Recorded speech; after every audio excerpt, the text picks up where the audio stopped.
Hola, ¿cómo están? Llegamos a 1990, un año que fue importantísimo en nuestra historia reciente porque dio inicio oficial a la transición democrática. Se podría decir que fue un año lleno de esperanzas y del que seguimos hablando hasta el día de hoy. Veamos qué pasó. Bienvenidos a Chile 50, la serie. Esta es la nueva presentación del informativo de Televisión Nacional, que comienza el próximo lunes 1 de octubre. Hasta allí llegaron dos sujetos que, provistos de armas cortas, se dirigieron al despacho de Lee, a quien también le dispararon a quemarropa. Mr. Pinochet, su siempre jode mal.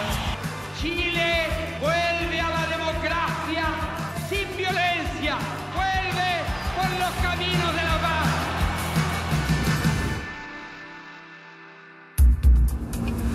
Por la Dirección General de Gendarmería. El inicio de 1990 nos sorprendió con una noticia.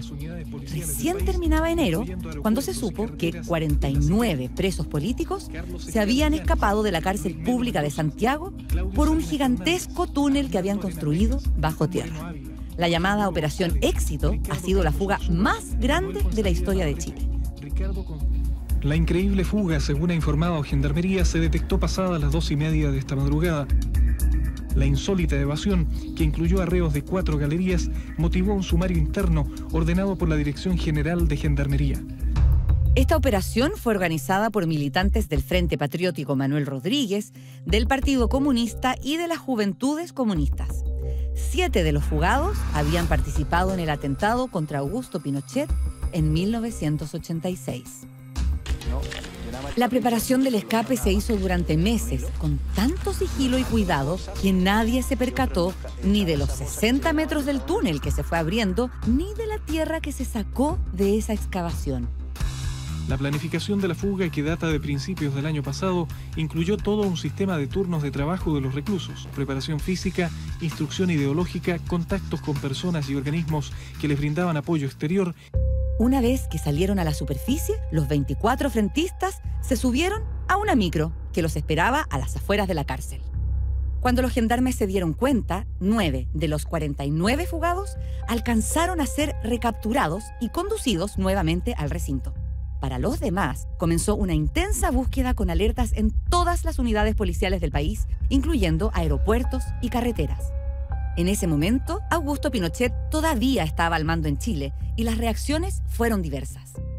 La Gendarmería tiene que estar implicado en esto, y los de afuera son los amigos de los reos, que son los que financiaron el atentado contra el general Pinochet. No es con historia que son reos políticos. ¿Qué políticos ni que nada? Son unos delincuentes comunes que lo van a matar a ustedes, como lo van a matar a mí o cualquiera con nosotros, si pueden. Creemos que si hay presos que consideran que no ha habido un debido proceso respecto de sus juicios, es necesario arbitrar las medidas para que haya efectivamente un debido proceso. Algunos de los reos que escaparon ese verano rehicieron su vida de forma clandestina en otras partes del mundo, sin poder regresar al territorio nacional por tener la calidad de prófugos de la justicia. No podemos apoyar una fuga en esta circunstancia, con este escenario. 30 años después, esta historia inspiraría la película Pacto de Fuga, del director David Albala, que mostró paso a paso cómo fue planificado y ejecutado este gran escape, así como el contexto histórico y político en que ocurrió. ¿Cuánta tierra estaríamos hablando? Unas 55 a 70 toneladas, algo así. Esa cantidad de tierra no cabe en ninguna parte, León. En marzo de 1990 se inauguró el nuevo edificio del Congreso Nacional de Chile. En una decisión que causó controversia por muchos años, la Junta Militar había optado por trasladar la sede del Poder Legislativo de Santiago a Valparaíso.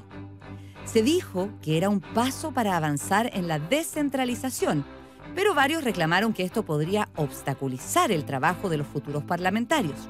Lo cierto es que tras 2 años de construcción, la mañana del domingo 11 de marzo de 1990, las puertas del edificio se abrieron para recibir a los protagonistas de la nueva democracia. Esa que acabábamos de recuperar tras el triunfo del no en el plebiscito de 1988. Saludos efusivos y otros más bien protocolares entre los senadores de una misma corriente y adversarios políticos. varios novatos en esta gestión y otros con vasta experiencia. Antes de las 10 ya habían llegado los 120 diputados y los 38 senadores que habían resultado ganadores en las elecciones del año anterior. A ellos se sumarían 9 senadores designados, tal como lo establecía la Constitución de 1980. En un acto solemne y lleno de significados, comenzaba nuevamente a regir en nuestro país el poder legislativo, tras 17 años de dictadura. Antonio Viera Gallo fue elegido presidente de la Cámara y Gabriel Valdés del Senado. Obtiene mayoría absoluta. En el pasado se negó la sal y el agua, y la democracia fue tumbada. Todos sufrimos la falta de generosidad y de entendimiento. Nadie puede bloquear una idea ni un progreso. Cerca de la 1 de la tarde, llegó hasta Valparaíso el presidente electo, Patricio Elwin Azócar. En la calle lo recibieron con vítores mientras avanzaba hacia el edificio del Congreso. Distinta fue la llegada de Augusto Pinochet, quien, a bordo del tradicional Ford Galaxy, avanzó con dificultad mientras su comitiva trataba de esquivar los objetos que eran arrojados por quienes se manifestaban en su contra. Ya en el Salón de Honor, Pinochet fue recibido con aplausos y también con abucheos de los asistentes a la ceremonia.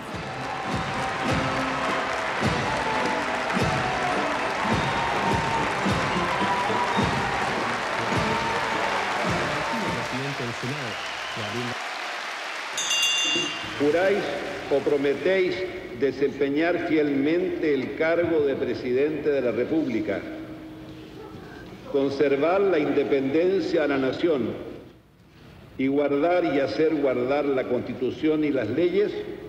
Sí, juro. Fue un momento único en la historia moderna. Un militar dictador entregó su banda y el poder a un presidente electo democráticamente. Y este traspaso de mando ocurrió en un Congreso que llevaba 17 años clausurado.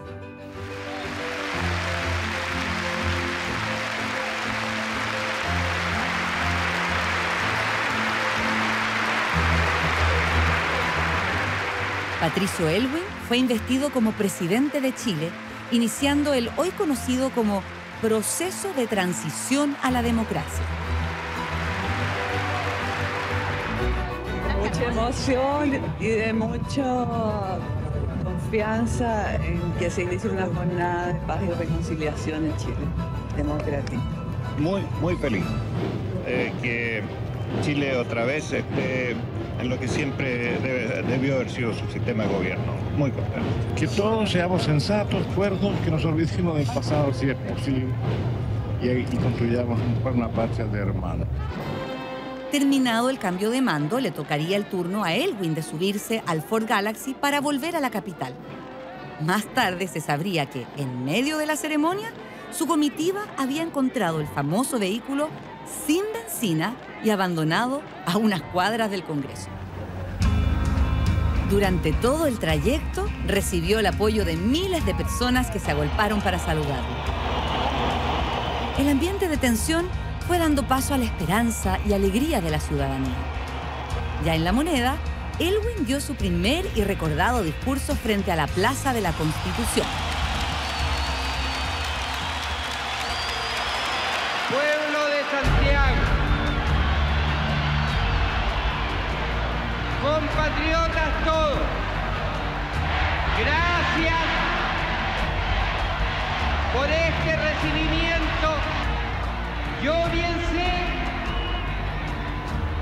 que esa alegría, ese entusiasmo y ese afecto no son para un hombre, son para la patria que se reencuentra en la libertad.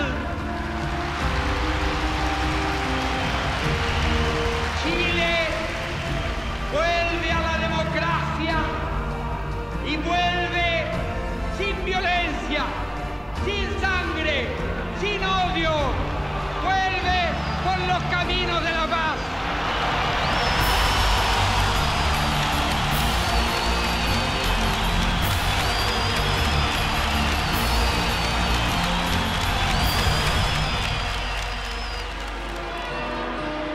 Al día siguiente, más de 60.000 asistentes repletaron el Estadio Nacional para participar del evento Así me gusta Chile.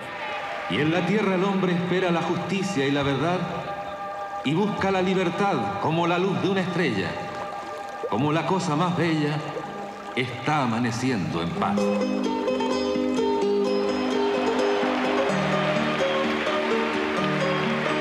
hermana de Nicomedes II Torogrado. Soy esposa de Enrique Cosío Galavera, de Newton Morales Saavedra.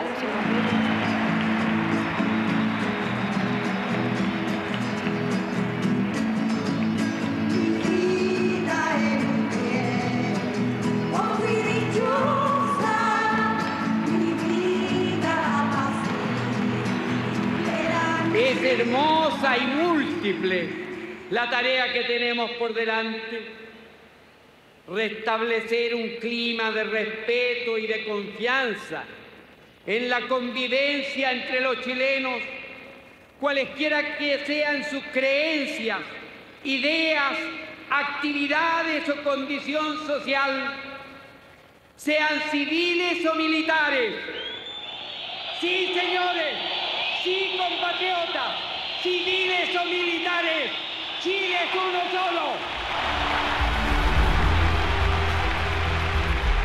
Tras años de cruentas divisiones y predominio de la violencia, hoy nos encontramos nuevamente con espíritu patriótico y voluntad de entendimiento, dispuestos a hacer que Chile llegue al amanecer del nuevo siglo como una nación próspera y pacífica. De nosotros depende, compatriotas.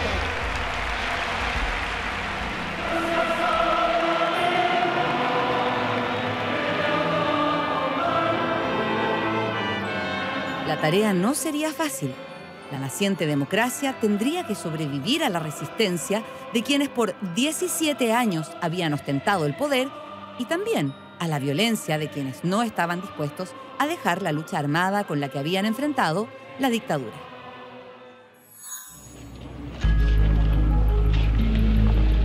Apenas 10 días después de la asunción de Elwin, una célula del Frente Patriótico Manuel Rodríguez ingresó a la oficina donde el ex general de la Junta, Gustavo Lee, trabajaba desde que se había retirado de la Fuerza Aérea. El atentado se produjo alrededor de las 11 horas en el edificio ubicado en Luis Taller Ojeda número 95, a una cuadra de Avenida Providencia. Hasta allí llegaron dos sujetos que, provistos de armas cortas, se dirigieron al despacho de Lee, a quien también le dispararon a quemarropa. ¿Y usted vio al general Lee cómo estaba? Estaba en su sillón, todo sangrando, imagínese, estaba desangrando. Tenía el brazo quebrado así, le colgaba por el sillón para abajo, estaba desangrándose. Lee sobrevivió a los múltiples impactos, aunque perdió uno de sus ojos. El atentado generó una inmediata reacción en el mundo político. Este tipo de actitudes y de hechos no contribuyen al gran esfuerzo compartido de lograr el reencuentro y la unidad entre los chilenos. Lo que se busca es provocarnos a alguna forma de actuar en contra de los intereses de lo que nosotros prometimos y juramos hacer, que es facilitar la transición en Chile y lograr la plena democracia. Gustavo Lee había estado al mando de la Fuerza Aérea hasta 1978, cuando fue destituido por Pinochet. La relación de ambos generales al interior de la Junta no era buena, a pesar de que había sido Lee quien convenció a Pinochet de sumarse al golpe de Estado en 1973. Reconocido antimarxista, Gustavo Lee fue quien comandó el ataque de los Hawker Hunter a La Moneda. Cerca de las 11:30 de la mañana, Radio Cooperativa recibió un llamado por teléfono y una mujer, quien se calificó como vocero del Frente Patriótico Manuel Rodríguez, afirmó que fue esta organización la que cometió el atentado contra el general Lee. Hoy hemos intentado justiciar al general Gustavo Lee, uno de los más crueles ideólogos de los miles de asesinatos cometidos durante la dictadura. El sumario del proceso fue cerrado en 1991 por falta de antecedentes que determinaran responsables. Pero en 1992 el caso volvió a estar en primera plana por la detención del frentista Pablo Muñoz Hoffmann. Él está procesado a raíz del asalto frustrado a un vehículo de Prosegur en el campus oriente de la Universidad Católica, que culminó con una posterior toma de rehenes y la muerte de 2 frentistas. Y segundo, porque la propia víctima, el general Lee, tras una rueda de reconocimiento, asegura haber identificado a su victimario, es decir, al frentista Pablo Muñoz Hoffmann.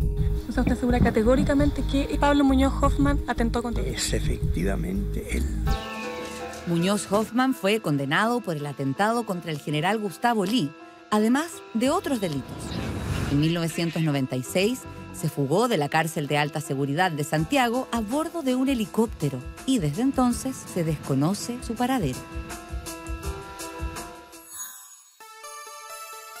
A esta hora, el presidente... En 1990, Televisión Nacional vivió un cambio radical. De la mano de la democracia, llegaron nuevos ejecutivos, creativos y periodistas. Y el primer resultado fue el reemplazo del viejo noticiero 60 minutos por una nueva propuesta, 24 horas. Esta es la nueva presentación del informativo de Televisión Nacional, que comienza el próximo lunes 1 de octubre. Lo conducen Bernardo de la Maza y Cecilia Serrano. Las novedades son muchas y las bases de nuestra propuesta radican en 3 palabras claves: credibilidad, pluralismo y modernidad. Junto con presentarse oficialmente al nuevo noticiario, se inauguró el nuevo estudio y sala de redacción del Departamento de Prensa de Televisión Nacional. Esta renovada televisión pública tenía también una fuerte vocación cultural. Y por eso se estrenaron varias producciones, como el programa Ojo con el Arte, conducido por Nemesio Antúnez, por entonces director del Museo Nacional de Bellas Artes. Llego a sus casas con todo lo que pasa, no solamente en el museo, en las galerías de arte, en los talleres de los artistas, en el escritorio del poeta, y vamos a transmitirle todo lo que pasa con el mayor entusiasmo y cariño. Queremos llegar hasta ustedes y mostrarles lo que es el arte hoy día. Vengan todos al Museo de Bellas Artes a ver las exposiciones. Vengan a ver a José Venturelli. Entren, no tengan miedo.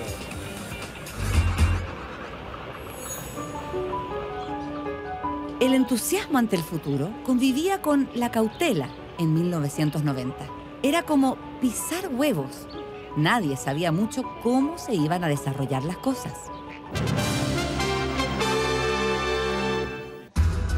En este ambiente extraño, fuimos testigos de otra cobertura noticiosa digna de una película y que, de hecho, también se convirtió en una. La oficina 803 del edificio ubicado en estado 57 fue el escenario de este asalto y posterior secuestro protagonizado por una banda de 6 delincuentes. Conocido el hecho, Carabineros llegó rápidamente al lugar rodeando el edificio. 5 asaltantes comunes ingresaron a un pequeño videoclub que funcionaba en una oficina del centro de Santiago como fachada de una casa de cambios clandestina. Pero antes de arrancarse con su botín, llegó la policía y al no poder escapar, los asaltantes tomaron como rehenes a los 7 trabajadores. El lugar fue acordonado y los móviles de la televisión comenzaron a transmitir en directo. Al cabo de 7 horas fueron liberados los rehenes y capturados los asaltantes. 2 de ellos se autoinfirieron heridas a bala y fueron trasladados a la posta central. Los otros 3 conducidos hasta el segundo juzgado del crimen bajo una fuerte custodia policial. Se le encontraron entre sus vestimentas, específicamente dentro de una bota, se le encontró la suma de $1.700 más 100 pesos de moneda nacional. Los 100 pesos estaban en la bota de Marcelo Gómez Lizana, de 18 años. Todos fueron condenados, pero 8 meses después lograron salir en libertad.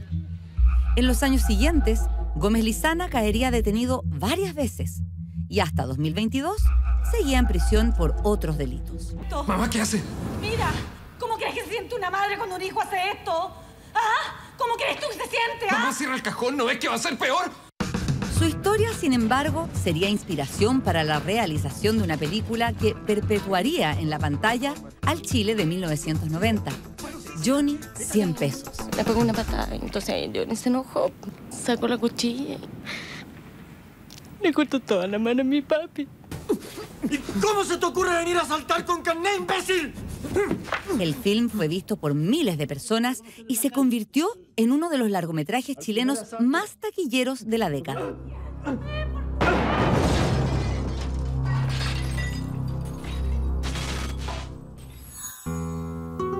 En mayo de 1990, la Vicaría de la Solidaridad presentó ante el juzgado de Pozo Almonte, en el norte, una denuncia por inhumación ilegal.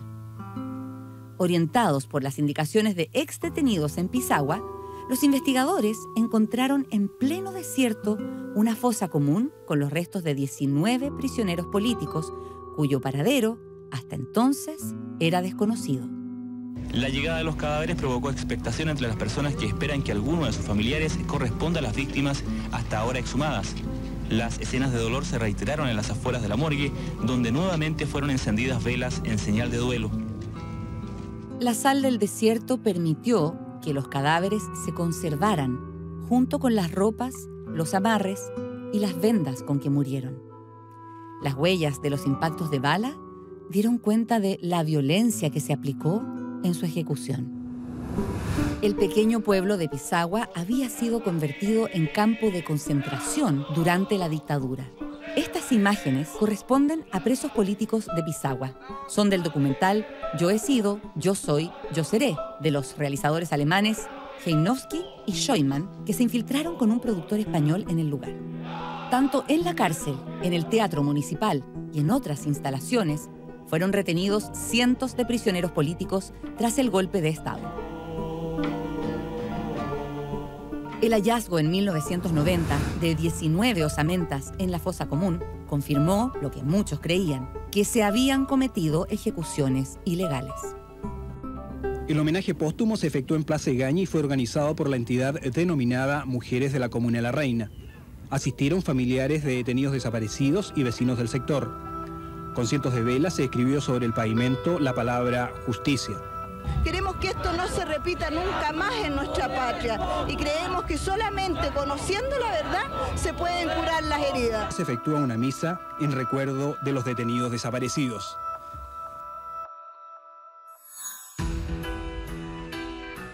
Ya sin los militares en el poder, en Chile se empezó a hablar abiertamente de derechos humanos. No solo de las violaciones cometidas, sino también de la urgencia de su defensa. Esta noche hemos venido a cantar con todos y por todos. En octubre de 1990, Amnistía Internacional celebró el fin de la dictadura convocando a un concierto histórico que duró 2 días y se realizó simbólicamente en el Estadio Nacional. Más de una docena de destacados artistas internacionales y locales llegaron hasta Santiago para participar de este evento que se llamó Desde Chile, un abrazo a la esperanza.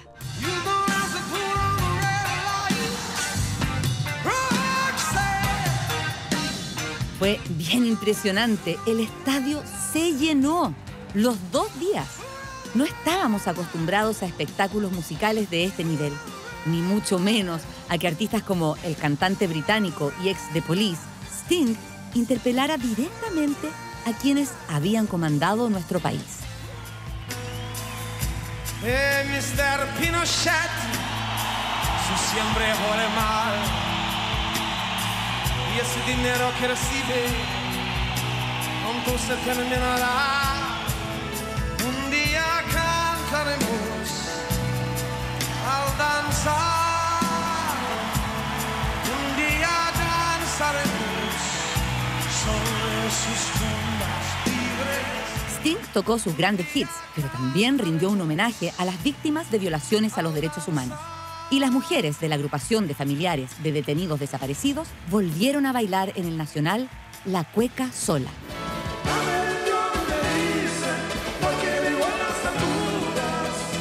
El sábado 13 de octubre de 1990, el grupo chileno Congreso dio inicio a la segunda jornada.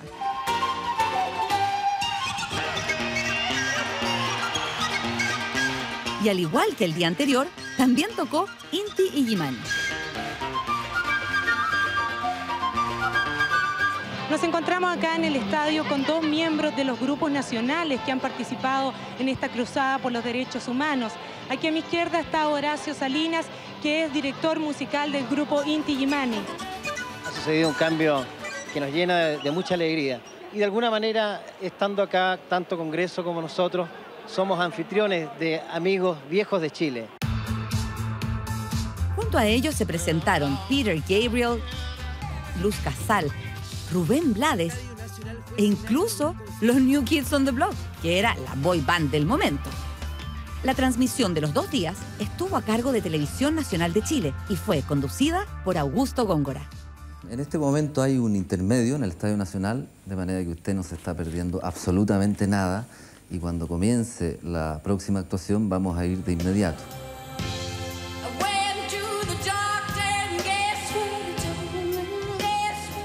Uno de los momentos inolvidables fue cuando la irlandesa Sinead O'Connor rindió homenaje a Rodrigo Rojas de Negri, un joven fotógrafo chileno que murió en 1986 producto de quemaduras infringidas por una patrulla militar en Santiago.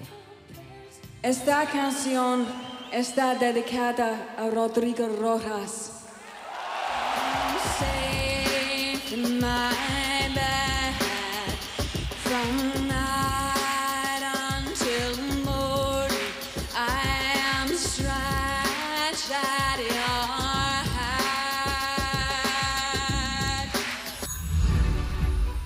El 4 de septiembre de 1990 se realizó el funeral de Estado de Salvador Allende. Su cuerpo había sido enterrado inicialmente en Viña del Mar al día siguiente del golpe, sin ninguna ceremonia. 17 años después, fue trasladado a la Catedral de Santiago y finalmente al Cementerio General. Este hito se convertía en el primer homenaje público y oficial luego de su muerte tras el bombardeo a La Moneda. Ahí están los restos de Salvador Allende Gozas.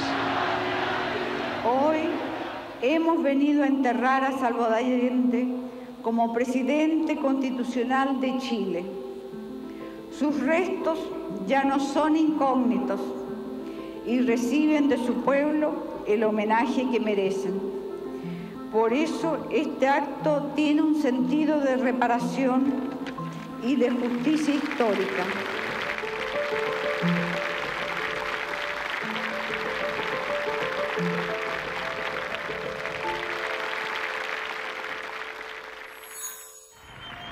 Solo 2 semanas después de este homenaje, fue el turno de la conmemoración de las glorias del Ejército.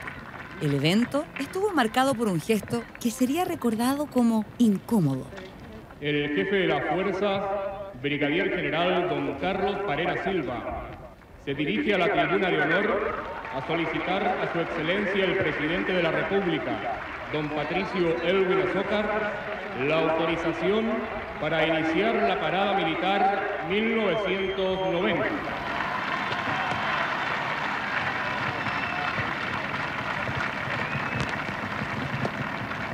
No lo hizo. El brigadier general decidió no solicitar la tradicional autorización para iniciar la parada militar al presidente Elwin, como un acto de rebeldía a la subordinación del ejército al poder civil. Pero la acción tendría consecuencias. Un año después, Patricio Elwin vetaría el ascenso de Parera en su carrera militar.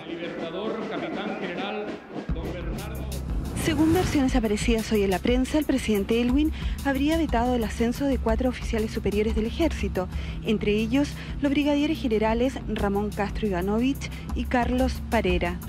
Pertenezco a una institución y la institución va a dar todo lo que tenga que dar. Lo ocurrido en la parada militar de 1990 no fue una excepción en la tirante relación que había en ese momento entre el gobierno entrante y quienes ya no estaban en el poder. En diciembre de ese mismo año, un inusual movimiento de autoridades en la oficina de la Comandancia en Jefe del Ejército nos mantuvo a todos expectantes. Buenas noches. Continúa la expectación aquí en el edificio de las Fuerzas Armadas, ubicado en calle Centeno, en pleno centro de la capital. Podemos observar que durante toda la noche las luces del 4º piso, donde se encuentra ubicada la Comandancia en Jefe del Ejército, han permanecido encendidas. Se rumorea que en ese lugar se encontraría el general Augusto Pinochet, reunido con el alto mando de la institución. ¿Qué opinión le merece el movimiento que se verificó ayer en los cuarteles del Ejército? Es muy grave lo que sucedió ayer. Escuché por las noticias que el ejército estaba acuartelado. Tremendo, yo creo que no debería suceder. No deberían pasar esas cosas en estos momentos. Se propalaron diversas Según la versión del Ministerio de Defensa, el acuartelamiento había sido un ejercicio para probar planes de enlace y que la situación era normal. Mientras, empezaron a surgir diversas versiones sobre la verdadera razón tras este ejercicio de enlace. De acuerdo a ciertos trascendidos, se señaló que esta situación se habría producido debido a que el ministro de Defensa, Patricio Rojas, habría pedido la renuncia al comandante en jefe del Ejército. Quiero, en primer lugar, desmentir que el gobierno haya solicitado renuncia del señor comandante en jefe del Ejército, general Augusto Pinochet. Pudimos ingresar. En medio de la tensión, el todavía general Pinochet salió a leer un discurso. De manera informal y evitando hablar del llamado ejercicio de enlace, le mandó un velado mensaje a la prensa.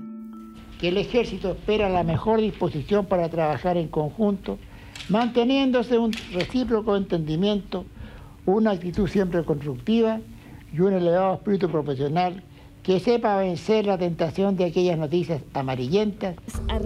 Minutos más tarde, el general se retiró y en una habitación contigua, el jefe de Relaciones Públicas del Ejército leyó un comunicado oficial para dar una explicación sobre lo ocurrido. Se dio por terminado el ejercicio de seguridad, alistamiento y enlace iniciado en la tarde de ayer en todas las unidades de la institución a lo largo del territorio nacional. El ejercicio de enlace sería interpretado más tarde como una respuesta del comandante en jefe del Ejército, Augusto Pinochet, a la investigación que se estaba iniciando en contra de su hijo. Esto en el denominado caso Pinocheques, que saldría a la luz un año después. Tal como vimos en el capítulo de 1993, este tipo de demostraciones de poder del ejército se volverían a repetir, como en el Boinazo, también relacionado a la investigación por corrupción en contra de Augusto Pinochet, hijo.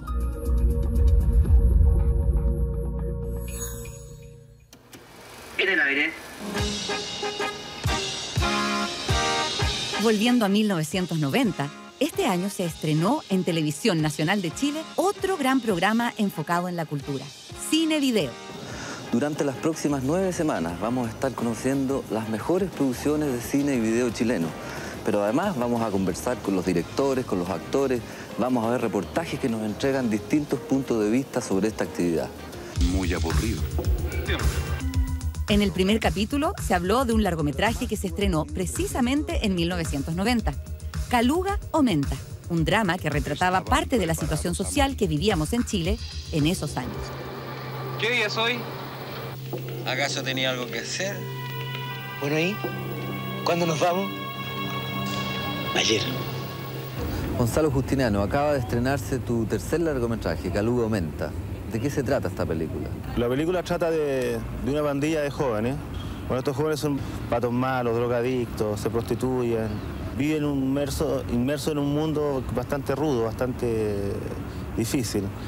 Igual se rescata un poco el sentido de humor que tiene el chileno en las peores condiciones, situaciones.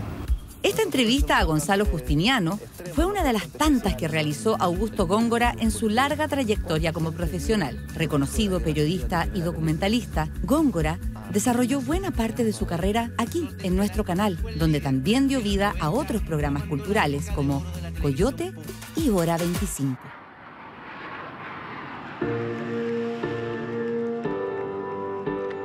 Augusto Góngora murió con Alzheimer en el 2023, pero dejó un legado de imborrables recuerdos en cientos de archivos audiovisuales.